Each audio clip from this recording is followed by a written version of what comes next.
Rolls-Royce headquarters at the time of Phantom 1's creation were in London, on Conduit Street. It's here that the codename Seagull was born, code for the very first Phantom 1 prototype in 1923. By the time Phantom 1 was launched in 1925, it had several distinct features, such as the Spirit of Ecstasy. Paying tribute to its ancestors, Phantom Centenary features the original profile from Phantom 1, precisely replicated and reduced in size. The original statue, inspired by Eleanor Thornton, is finished in 24-karat gold, depicting Rolls-Royce as the pinnacle of luxury.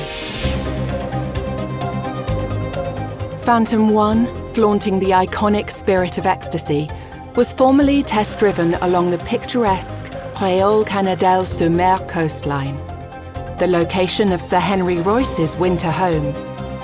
These endeavours defined Phantom 1 as a pillar for automotive excellence, establishing a new standard for luxury and performance. After the success of Phantom 1, Henry is recorded to have sat envisaging the vehicles of the future in his home in West Wittering. Sat under the mulberry tree, the future of Phantom was born. We invite owners to sit right where Royce once did himself, nestled underneath the leaves stitched into the starlight headliner of Phantom Centenary.